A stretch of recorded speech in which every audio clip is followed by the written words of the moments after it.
এসো এসো বন্ধুরা দলে দলে ইমাম মাহমুদের পতাকা তলে। এসো এসো বন্ধুরা দলে দলে ইমাম মাহমুদের পতাকা তলে। সম্মানিত দর্শক ও শ্রোতা, আমাদের আজকের আলোচনার বিষয়বস্তু হচ্ছে ইমাম মাহমুদ সম্পর্কে জেলে আল্লামা দেলোয়ার হোসেন সাইদি রহিমাহুমুল্লাহ কি বলেছেন। আপনারা জানেন যে আমি দিনের দাওয়াত দেওয়ার কারণে 2019 সালের গ্রেফতার হয়েছিলাম, গুম হয়েছিলাম। গুম থেকে তারপরে আমাকে গ্রেফতার দেখানো হয়েছিল। তারপরে আমাকে কাশিমপুর 1 নম্বর জেলে হস্তান্তর করা হয়। 1 নম্বর জেলে আমাকে রাখা হয়। সেখানে মাজলুম আলেম, সারা বাংলার লক্ষ লক্ষ কোটি কোটি মানুষের হৃদয়ের স্পন্দন, মুফাসসিরে কোরআন হযরত মাওলানা আল্লামা দেলোয়ার হোসেন সাইদি রহিমাহুমুল্লাহ ছিলেন। তো আমি ওনার সাথে ওই জেলখানাতে ওনার সাথে আমার দেখা হয়। উনি যেখানে থাকতেন পাশাপাশি বিল্ডিংয়ে আমরাও থাকতাম, কিন্তু উনি মেডিকেলে থাকতেন। ওনার সাথে সবসময় দেখা করার সুযোগ আমাদের হতো না, কারণ আমাদেরকে যাদেরকে জঙ্গি নাটক সাজিয়ে মামলা দেওয়া হয়েছিল আমাদের সাথে সাধারণত অন্য মানুষদেরকে মিশতে দিত না। তথাপি আল্লাহ সুবহানাহু ওয়া তাআলা সুযোগ করে দিয়েছেন। আল্লামা দেলোয়ার হোসেন সাইদি রহিমাহুমুল্লাহর সাথে আমি জেলখানাতে প্রায় সময় বসতাম, ওনার হাতে রেখে হাঁটতাম। উনি ডায়াবেটিসের রোগী ছিলেন, উনি বিকালবেলা হাঁটতেন, তা আমিও ওনার সাথে হাঁটতাম। আর সবচেয়ে বড় কথা, উনি যে মেডিকেলে থাকতেন উনি নিজে সেখানে একটি জুমার নামাজ পড়ার বন্দোবস্ত করেছিলেন। সেখানে যারা নামাজ পড়াতো বা খুতবা দিত, খেতাবত দিত, তাদের খুতবা আল্লামা সাইদি সাহেব নিজ হাতে লিখে দিয়েছিলেন। তা আমি ওনার মেডিকেলে প্রায় সময় খুতবা দিতাম, বেশিরভাগ সময় খুতবা দিতাম, এবং ওনার পক্ষ থেকে অনেক হাদিয়া আমার কাছে আসতো। বিশেষ করে উনি অনেক স্নেহ আমাকে করতেন। আর ওনার সাথে ঈদের দিন, মেবি ঈদুল ফিতরের দিন, ওনার রুমে প্রায় আমি 1 ঘন্টার মতন বসা ছিলাম। বিভিন্ন বিষয় নিয়ে ওনার সাথে প্রায় সময় কথা বলতাম, অনেক বিষয় জানার চেষ্টা করতাম। অনেক সময় ওনার সাথে অনেক বিষয় নিয়ে শেয়ারও করতাম, পরামর্শও করতাম। তো বিশেষ করে গাজওয়াতুল হিন্দের বিষয় নিয়ে, খেলাফত ব্যবস্থা, ইমারত ব্যবস্থা নিয়ে ওনার সাথে আমি প্রায় সময় কথা বলতাম। তো গাজওয়াতুল হিন্দের যিনি আমির ইমাম মাহমুদ হাবিবুল্লাহ এবং তার সহচর শামীম বারা ওরফে সাহিবি কেরন, ওনাদের বিষয় নিয়েও আমি ওনার সাথে কথা বলতাম। এদের বিষয় যেহেতু আমি আগে থেকেই জানতাম, ইমাম মাহমুদ হাবিবুল্লাহর দাওয়াত আমি আগে থেকেই পেয়েছিলাম এবং আমি ওনার সাথে সাক্ষাৎও করেছিলাম। তো এই বিষয়গুলো আমি আল্লামা সাইদি রহিমাহুমুল্লাহকে বলতাম। বলার পরে উনি খুব আগ্রহ সহকারে এই কথাগুলো শুনতেন। গাজওয়াতুল হিন্দের বিষয় তো উনি নিজেও বক্তব্য দিয়েছেন ওনার আলোচনায়, কিন্তু গাজওয়াতুল হিন্দ এর বিষয়ে আমি যখন বলতাম যে এটা তো খুব কাছাকাছি সময় হবার সম্ভাবনা, উনিও বলতেন যে এটা হবে, আর পরিস্থিতি সেভাবেই দেখা যাচ্ছে। তো আমি ইমাম মাহমুদের সালাম ওনাকে দিয়েছি, উনিও ইমাম মাহমুদকে সালাম দিয়েছেন। তার বন্ধু শামীম বারা সাহেবী কেরনকেও উনি সালাম জানিয়েছেন আমার মাধ্যমে। ইভেন আমি সেই সালাম ইমাম মাহমুদ হাবিবুল্লাহর কাছে পৌঁছেও দিয়েছি এবং তার বন্ধুর কাছেও পৌঁছে দিয়েছি। তো সবচেয়ে বড় আশার আলো হচ্ছে ইমাম মাহমুদ এবং হাবিবুল্লাহর ব্যাপারে উনি পজিটিভ ছিলেন। আমি নিজে ওনার সাথে কথা বলেছি গাজওয়াতুল হিন্দের লক্ষ্য উদ্দেশ্য সম্পর্কে, কর্মকাণ্ড, কর্মনীতি, কর্মপদ্ধতির ব্যাপারে যতটুকু বলার আমি ওনার সাথে বলতাম, এবং উনি খুব আগ্রহ সহকারে শুনতেন এবং উনি গাজওয়াতুল হিন্দের ব্যাপারে পরামর্শও দিতেন।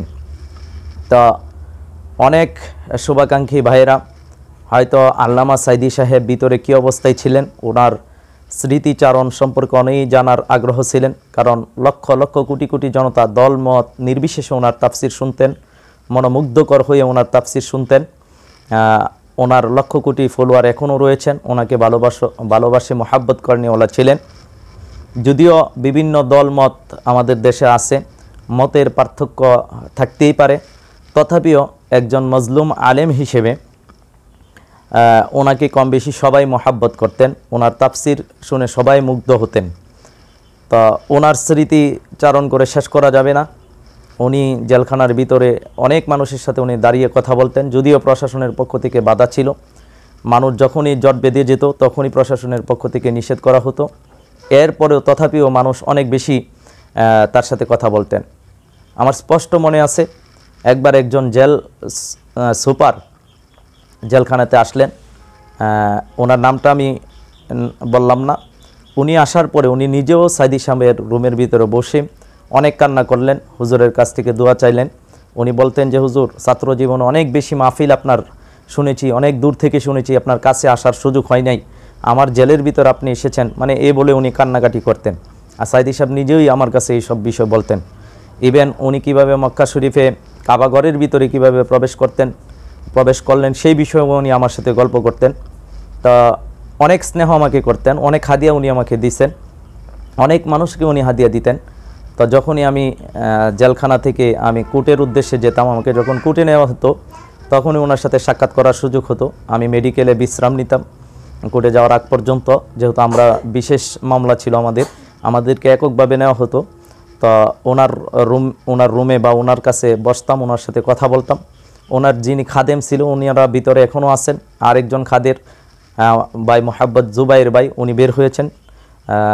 এরকম ওনার খাদেমদের সাথেও আমার খুব আন্তরিক সম্পর্ক ছিল। ওনারা ওনাদের রুমে নিতেন এবং আমাকে বসাতেন, আপ্যায়ন করতেন। হুজুরের যে হাদিয়া সেই হাদিয়া আমাদেরকে দিতেন। আমার স্পষ্ট মনে আছে, আল্লামা সাইদি সাহেব একাধিকবার আমাদেরকে আজওয়া খেজুর আর অন্যান্য খেজুর খাওয়িয়েছেন এবং উনি 3 ফল, জাইতুন ফল, এগুলো আমাদেরকে হাদিয়া হিসেবে দিতেন, আমরা খেতাম। তো একটা কথাই বলবো, উনি সর্ব অবস্থায় শাহাদতের মৃত্যুর ব্যাপারে শাহাদতের তামানা করতেন। উনি প্রত্যেকের কাছে দোয়া চাইতেন এবং বলতেন আল্লাহ সুবহানাহু ওয়া তাআলা যাতে আমাকে জেলখানাতে মৃত্যু না দেন এবং শাহাদতের মৃত্যু দান করেন। এভাবে উনি কান্নাকাটি করতেন, প্রত্যেকের কাছে দোয়া চাইতেন। তা আমরা সর্ব অবস্থায় দোয়া করতাম, দোয়া করি আল্লাহ সুবহানাহু ওয়া তাআলা তাকে যাতে শাহাদতের মৃত্যুর সেই মর্যাদা, সেই নসিব, নিয়ামত দান করেন। সর্বোপরি কথা একটাই, আল্লামা সাইদি রহিমহুমুল্লাহ ইমাম মাহমুদের ব্যাপারে আমি ওনার সাথে আমি নিজে দাওয়াত দিয়েছি এবং নিজে উনি দাওয়াতকে পজিটিভ নিয়েছেন। উনি ইমাম মাহমুদ এবং সাহিবী কারামের কথা মনোযোগ সহকারে শুনেছেন এবং ওনাদের কাছে উনি নিজে দাওয়াত পৌঁছে দেওয়ার জন্য, সালাম পৌঁছে দেওয়ার জন্য বলেছেন, আমি নিজে সেটা পৌঁছে দিয়েছি। সুতরাং ইমাম মাহমুদ হাবিবুল্লাহ আল্লাহর মনোনীত বান্দা, যারা প্রজ্ঞাবান, যারা তাকুয়াবান, যারা ক্ষুধাভীতি সম্পন্ন ব্যক্তি বা আলেম, তারা সেটি উপলব্ধি করতে পারেন, সেটা উপলব্ধি করার মতন বিষয়। আর ওনার কর্মপদ্ধতি, কর্মনীতি, এগুলো যে ব্যক্তি যাচাই করবে, কাছ থেকে আসবে এবং দেখবে, তারা বলতে বাধ্য হবে যে আল্লাহ প্রদত্ত একজন নেতার যেই সমস্ত বৈশিষ্ট্য বা গুণাবলী থাকার দরকার, এর সবকটি গুণাবলী ইমাম মাহমুদ হাবিবুল্লাহর মধ্যে রয়েছে। তা আমি আমাদের চ্যানেলের মাধ্যমে উদাত্ত আহ্বান জানাবো, আলেম ওলামাদেরকে সহ আপামর জনসাধারণ সকলের প্রতি আমাদের উদাত্ত আহ্বান থাকবে, বিদ্বেষবশত আমরা অপপ্রচার না করি, প্রোপাগান্ডা না চালাই, আমরা সত্যকে যাচাই করি। ইমাম মাহমুদ হাবিবুল্লাহ আল্লাহর পক্ষ থেকে সত্য নিয়ে এসেছেন, উনি আল্লাহর মনোনীত বান্দা। আমরা প্রত্যেকটা বিষয়কেই আমরা যাচাই করি, ওনার সাথে আমরা সাক্ষাৎ করি, ওনার কর্মপদ্ধতি না দেখে উল্টাপাল্টা কমেন্ট আমরা না করি, আল্লাহর মনোনীত বান্দার সাথে আমরা শত্রুতামি না করি। কারণ সরাসরি বুখারী শরীফের হাদিসের মধ্যে আসছে, মান আদালি ওয়ালিয়ান ফাকাদ আযানতুহু বিল হারব, যে ব্যক্তি আল্লাহর ওলির সাথে দুশ্মনী রাখে, শত্রুতা রাখে, আল্লাহ তাকে যুদ্ধের আহ্বান করছেন।